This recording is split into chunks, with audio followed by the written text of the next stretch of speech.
We have Mike Stohler with us here this afternoon. Mike, really appreciate your time. And before we kick things off, I want to make sure everybody has your contact information. But first of all, Mike hosts a podcast of his own, and it's called the Richer Geek Podcast. So make sure you subscribe to that. Hit pause if you need to on this episode and subscribe to his podcast and check that out, because Mike has kind of a unique investment strategy that we're going to be chatting about today. Also, if you want to reach out to Mike and ask him some questions directly, you can always find him on LinkedIn, as well as through his website, gatewaype.com. And that stands for Gateway. See, I was going to screw that up. It gets a little too long. That's why you shorten it, right? Gatewaype.com, Gateway Private Equity Group. Really appreciate your time, Mike. Yeah, thank you for having me. It's a pleasure. So I know that you have some, let's start things off. I'm always curious because and people keep hearing me say this over and over again, but real estate investing, it seems to be a kind of an accidental occupation for most.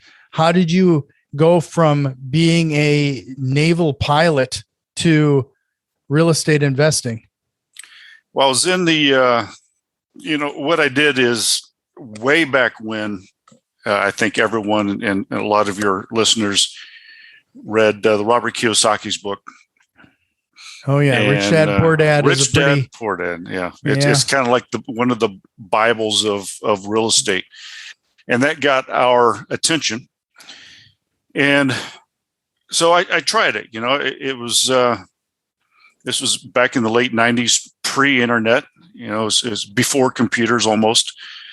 And just started it. He said, go do it. And I did it, and man, failed miserably. It was just horrendous because I can't Google how to be a landlord. It's very easy to buy, right? Mm-hmm. But it wasn't easy. All of a sudden I had 8 properties, and I'm like, okay, now what? What kind of forms do you need? How do you evict? What kind of property management experience? So it completely failed. And then went to work for the commercial airlines and used that money to get back into real estate in 2012, because I knew that it's like, that's it. Real estate is it. I cannot sit here and just continue this. That's where the money's at. I learned my lessons, and so I got back into it in 2012 and bought a fourplex. That's how I got back into it. Mm-hmm. So what were some of those lessons that you have learned along the way now that you wished you would have known when you started off? Oh boy, yeah, there's a lot. Probably chew up the whole episode, right? It would chew up the whole episode. Everybody, you listen to how wonderful the success stories are in real estate. And yes, I do have one. I went from a fourplex to a dozen homes and 2 hotels in 7 years. We have over close to $16 million in assets right now. And we did it ever since 2012 and bought our last hotel in 2019.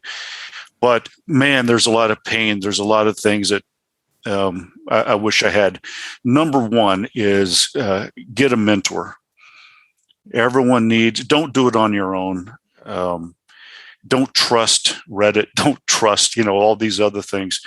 Because the internet does not, it's going to be a shock. Internet does not always tell the truth. And you don't know if the person's website you're on just watched an HGTV episode, now he's an expert, mm-hmm. or does he have decades of real life experience? So get a mentor. That would have saved me so much time and effort and pain and heartache if I just had someone to reach out to and learn from.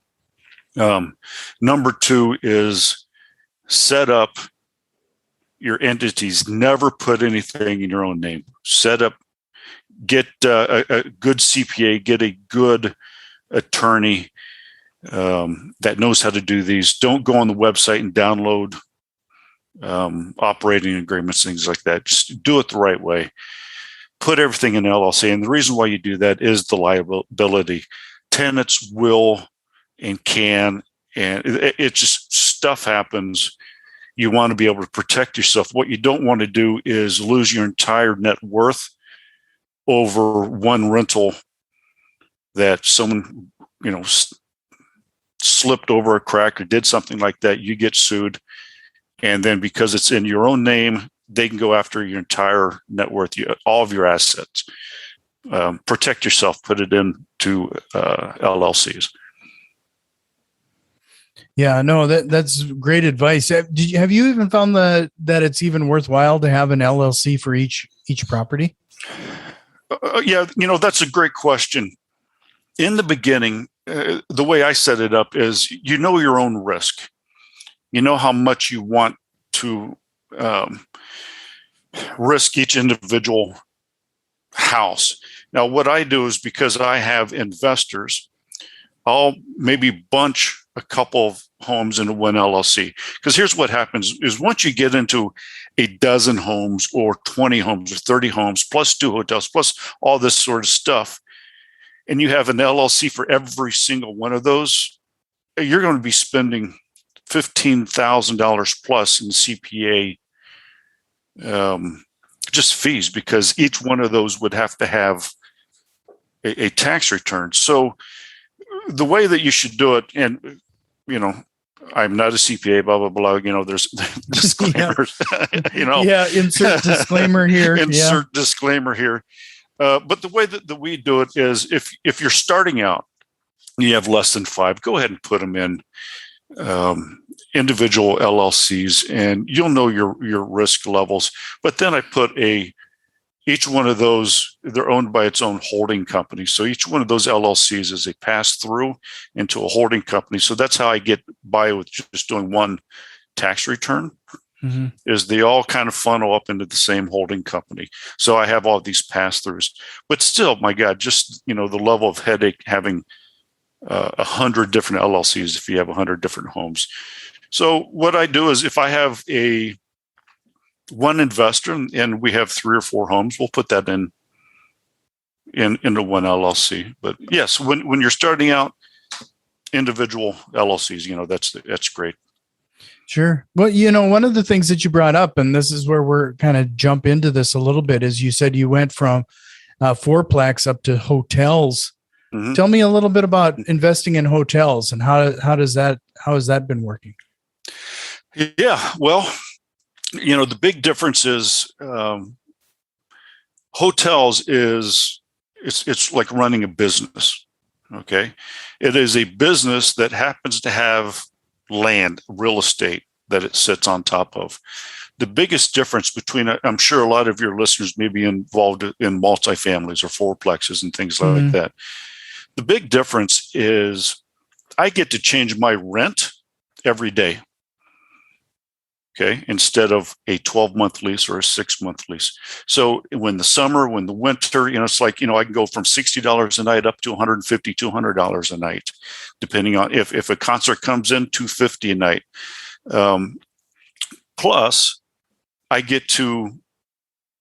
they come in and leave, then I get to reset it. And I have professional housekeepers that I pay per hour, and they come in and clean it, where every time you have someone that leaves and you're in a multifamily, now you have to repaint. It could cost you $80, $100 plus to get that room ready for rent. So there's just a lot of big differences. I have employees. I'm able to get SBA loans. So there are some things, because each hotel is considered a small business. I was able to get the PPP, the EIDLs. I'm able to get, the different type of SBA help and SBA loans. And it's a commercial loan it's a little bit different from everything else. But it's running a business. In multifamily, you may have a maintenance guy, you may have some reservation, or salespeople. A manager, but here my hotels have 15 to 18 employees, and you need a different type of team.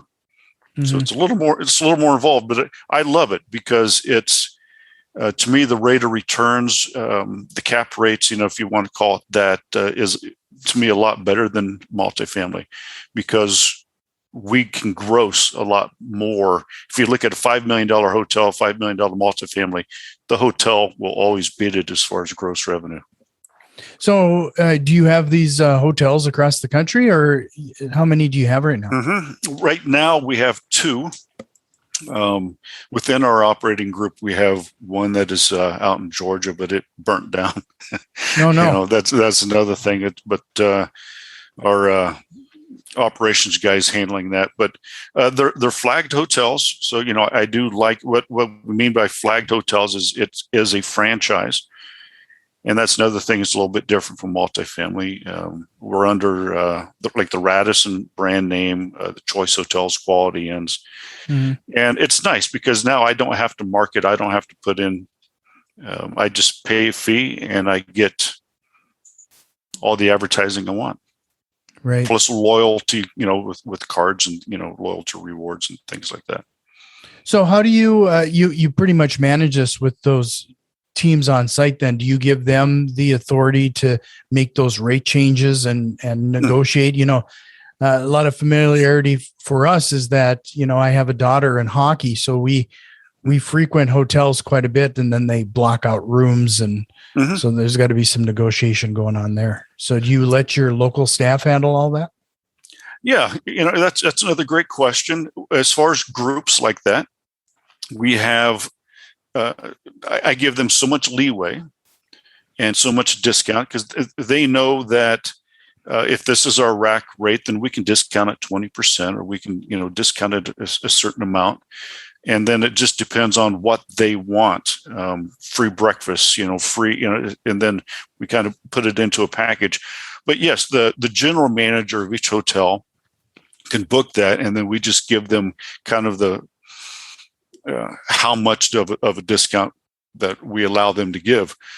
Everyone else, there are, Radisson and Choice, and they do specials. You see the commercials every day. Stay 3 nights, get a 4th free, or stay 2 nights and you get 20% off. And so they do a lot of our advertising, a lot of our specials. And then we have what's called OTAs, and those are the third parties. Those are your Expedia, TripAdvisor, Booking.com. They also have their specials that through Radisson and through these different chains that they get. It's like stay 3 nights, get the 4th free, prepay, and you get 10% off, and all these different types of discounts. So most of it is done through corporate, but then our GM on a local level has the ability to, and then our sales, managers on at the hotels are allowed to give some different type of discounts. Sure. Well, during in the deep of COVID, you already mentioned being qualified for some of these SBA loans and government programs. How did you fare? Yeah, the great thing, and a lot of people is like, woe is me with COVID, and you shouldn't think that way. True entrepreneurs, like, how can I learn from these things? And what it's taught us is one of our hotels was extremely profitable and did very well during COVID. And then the one that is in the business park, that is a really nice Radisson, and it sits right in the middle of all this, industrial, or not industrial, but, tech park and things like that. It didn't fare that well. It's because businesses were not traveling. People were not going into these corporate. And so the hotel that I thought was going to be fantastic is the one who suffered more. Now, we were able to keep all the hotels open because of the EIDLs and because of PPP and because of, help with staffing and things like that. So none of them closed. But, what we learned is what type of hotel did the best within our state. We're here in Arizona, and nationally, which ones did well. So that changed our mind from when we now buy another one. Now we have this new benchmark, instead of these fancy full service types of hotels. Wow, which one did fantastic? The ones off of a major highway that had truck driver parking, because who did not stop working during COVID? Truckers. And just not your full service, but your mid-level hotel that gives you free internet and free breakfast so that they can get up and go. And in the hotel space, we look at what's called drivers. What is driving people to your hotel? So it's a little bit different from just a residential. You plop down multifamily and you just have people that live in that area. But we have drivers. So we have, the truck parking is a driver. It's near a hospital. That's another driver. It could be close to a university. That's another driver. But you look at now, a lot of us to say, I'm just going to put up a hotel. It's near a ski resort. Or, the only driver is, it's in a business park. Well, hey, if those things go away, then you don't have a lot of driver. You don't have a lot of people going to it. I never thought that just a regular run-of-the-mill hotel with truck driver parking close to a hospital, and it did fantastic. Sure. When everything is back up and normal again, how do you typically find the leads or those residents coming in? You got all these online entities like Priceline and I suppose the franchise websites. You got all of this online booking, people calling directly, and then people just showing up hoping you have an open room.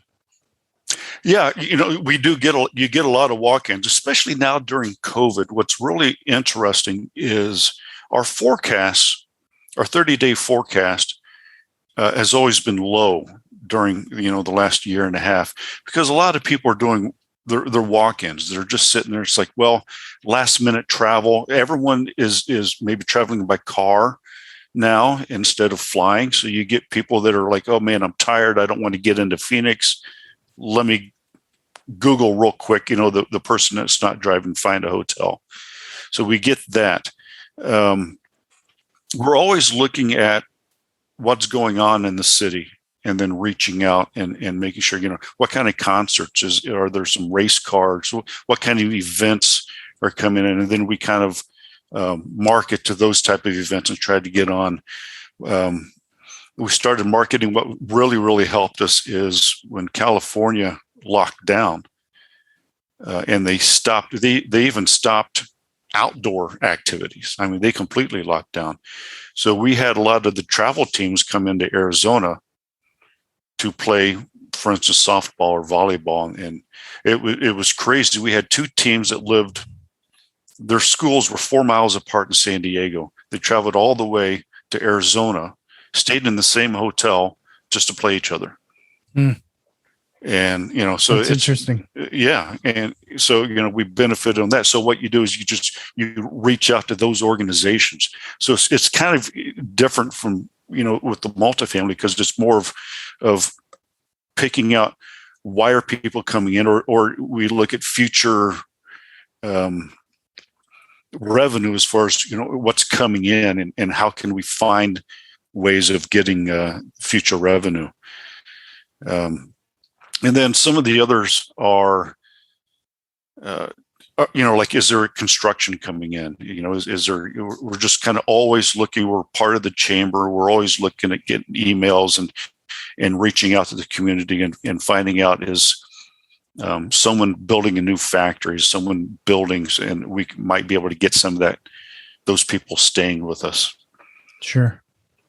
So, before we go any further, I wanted to remind everybody it's gatewaype.com if you want to connect with Mike and his team. Otherwise, find Mike on LinkedIn. He's very active there. Mike Stohler, I'll make sure to include those links in the show notes, but the last name is spelled Stohler if you wanted to follow along. Well, Mike, I kind of want to circle back a little bit on, I'm curious as to the profitability and what type of returns you're seeing in the hotel industry. This is such a unique animal to us. We haven't really had a lot of discussion regarding this before. So I suppose you're right. A lot of people, especially listening to my show, They might be newer to real estate investing, and multifamily is an aspirational goal, but still that would be like, how does that compare? Yeah, it's a great question, because I had to make that decision when I sold my last. I had a 50 unit apartment complex, and I made so much money off of it that I was like, well, do I buy another multifamily, or do I go into something else? And, with the multifamily, the cap rates, I don't know where most of your listeners are, but, the cap rates and the returns are they're getting in a 3.5%, 4.5% rate. And I was like, is that something that I want to do? And I just happened to, long story short, decided no, I wanted to get, and I got into hotels. The hotels are sitting at around a 10 to 12 to 15. So it's where the multifamily was back in 2000, maybe 12, right after the crash, or even then prior, the early 2000s. But we are still, let me preface that, 2019 numbers, or the hotels that did well. A lot of the hotels during COVID are just struggling, to stay open. So most of them, but regular numbers, minimum. If you look at LoopNet, you look at the numbers and dive in, 10% return is fairly common, and you'll probably get even more. Right. But you look at it, Jack. The reason being is, we base off of gross. And when you look at multifamily, you have 100-unit multifamily, 100-key hotel. The 100-unit multifamily, you're just going to take at 100% occupancy. You're going to take 100 times X, and It doesn't change. With hotels, I take 100 keys, but now I have to calculate it every day, times 100. Times 7 days a week, times, however many months, and then days, and then all those rates are changing. So the gross is always a lot more. Now, granted, I have more expenses. I have a bigger staff. I have vendors. I have breakfast stuff, but it still does not match. The gross revenue is so much higher that even with all those expenses, it still makes more per year. Right. No, that makes sense. One of the things that it's always curious, as more and more people are getting into Airbnb and trying to get these to work. And in my location, we have yet to. I frankly couldn't get the numbers to work for me. I mean, there's not a lot of people flying for recreation to Fargo, North Dakota. I mean, it's just not, the demand isn't there. The turnover alone just kills it. Like I couldn't get it to work. But when you're talking about being in these locations, like you say, and you're talking about the volume and then having the staff on site, that's when the numbers start to make sense. Yeah, you look at the Airbnbs and you look at multifamily. You're right. The expense just to turn them over to fix them, because you don't have the staff in house. You have to hire someone to clean your Airbnb, and it's $100 plus for a couple hours of work.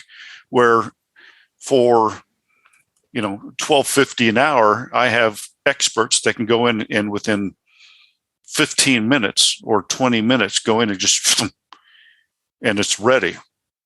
So we're just not spending that much money on the turnover.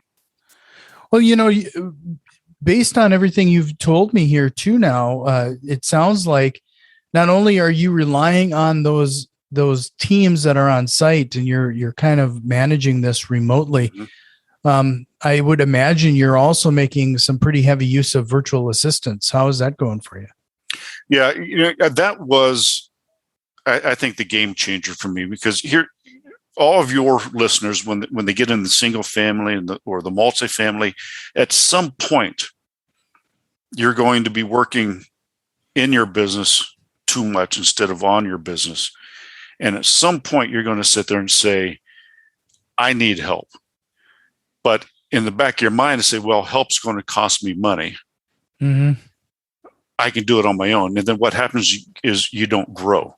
Is because you're paying bills, you're doing this, you're taking care of tenant calls and applications and all this sort of stuff. But I also didn't want to pay $15 to $20 an hour plus benefits, plus workman's comp, plus Social Security, plus all the taxes.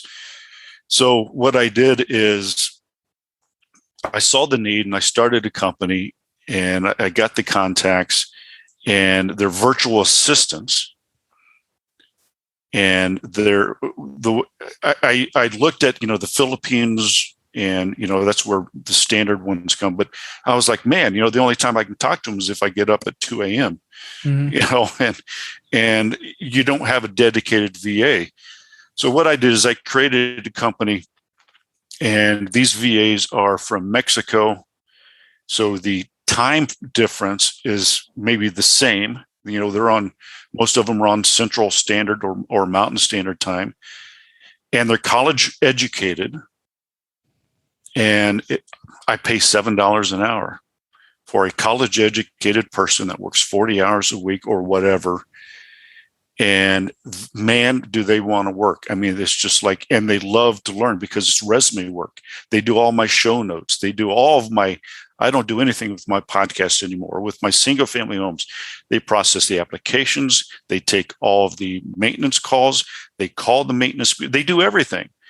And that changed my life. And, we don't pay any taxes on that. We don't have any withholdings from that. They have to do that. You don't have to 1099 them. So it's just $7 an hour, and you get a college educated person that really wants work. And that's what really changed my business, so that I could sit there, train them. And here's the thing: it's not a team. I have a dedicated, basically like an employee that's Mm-hmm. down there that I can train. And I know that, every 3 or 4 days when someone quits, that I'm not getting this new VA.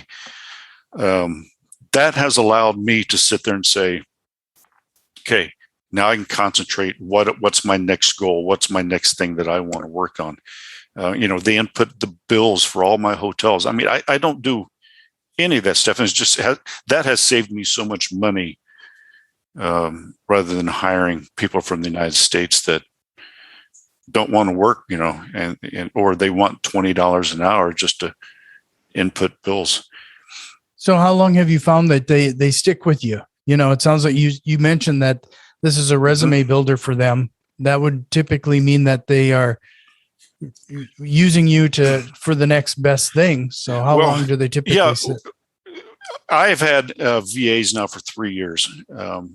When I say resume builder, it's what it is at $7 an hour, you have to understand that translates into a very, very good middle-class income for them. And even if they move on and do things, they're going to make $5 an hour, $4 an hour. So $7 an hour is very good. And the fact that they're working for an American company, whether it be an LLC or whatever, they don't care. But what I mean by resume building is they're just building up this experience. Sure. So that if I were to let them go, they could go in and say, look, hey, I know QuickBooks. I know this software. I know Microsoft. I know how to do show notes. I know how to do podcasts. I know how to do editing. So that's what I mean by building up. That's why they don't quit, is because they're just getting so much experience in all of this. But I've placed several of the VAs, and the people are like going, "Oh my God! If I had known just how much money we can save just in tax withholdings and things like that," and the fact that these college educated people are. It's amazing. It's like they're just so eager to learn and so eager. It's like, wow, I work for an American company. Mm-hmm. It's just so important to them. And to us, just like, my God, I can $7 an hour. And what we do is we start them out at $5, and then you have a see if it works period. Mm-hmm. and then he goes to $7 an hour. And so when somebody engages your company to help them with this type of thing, how is there a certain number of hours you have to commit to? No, it can be, it's whatever. There's applicants in Mexico right now that they currently work and are looking for part-time work in their field. So what we do is we get in a call with everyone, and we are real estate conscious. That is our specialty with the VAs. And we sit down and talk with the prospect, the company. What do you want? And what we do is we basically build out a work description, job description. And then we set up the interviews, and we just kind of go back and forth, with that. And you actually interview these people to see which one fits best. And then, we have like a 90-day guarantee. If it just doesn't happen to work, then we guarantee that within 90 days, we'll find someone that does. But, full-time, part-time, it's, the best thing is that you have one person. Every time you call in, it's not this pool. If you look in the Philippines and you look in Asia, there may be 50 VAs on one room, and they're just all doing things for every shift. They're working for a different person, a different company, and they're just doing this. This is a dedicated person that wants to work for you and wants to learn. So it's really helped out. Well, I would imagine that helps out in a lot of ways, especially, you get used to how each other works, and you can quickly kind of find each other's rhythm. And yeah. And, it's because we put them on like a VPN phone system, if it's something that you want to do, you can actually give them a local phone number. So they're calling Mexico, but they're calling a Fargo phone number.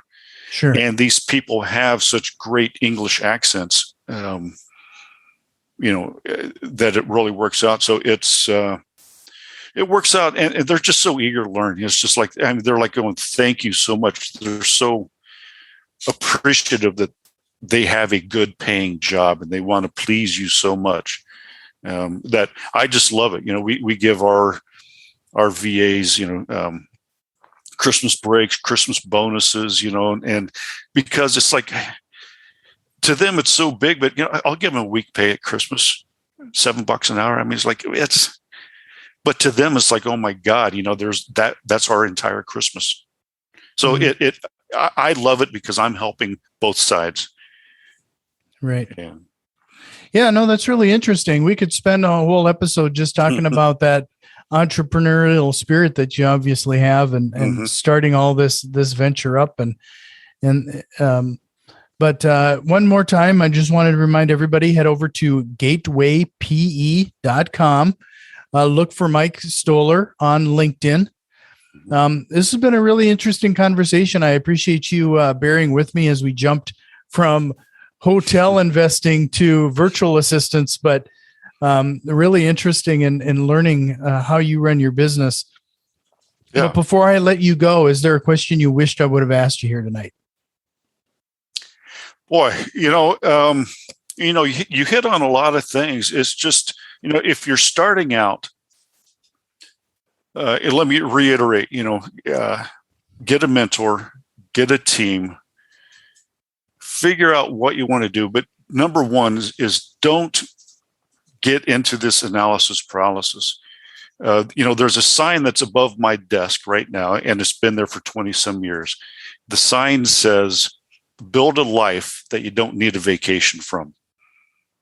And I think that's all of our goals.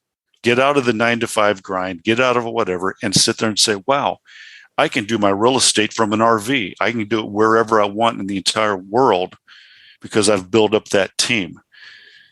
So the best thing is everyone just get out there and do it. This is the hottest market. And another thing that I'll leave a tidbit is all of your anxiety, all of the reasons and excuses for why you're not doing it. The real Those excuses and that anxiety is real inside of your head, but it's not the truth. Okay. It only lives inside of your head. It's not the truth.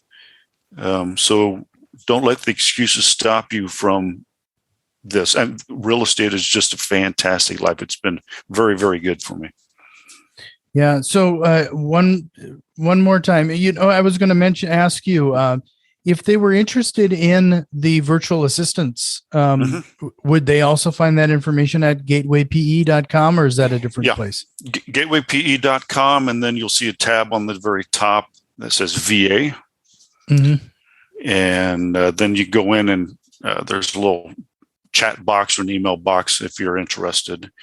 And if you have any more questions about it, just look me up on LinkedIn and just say that you're a part of this real estate group, this podcast, and you have a question, and I'd be more than happy, even, a 10-minute call if you want, or just shoot me a question on LinkedIn and be happy to answer it. Yeah. And I would imagine that you cover this plus many of your other topics on your podcast. So look for the Richer Geek Podcast.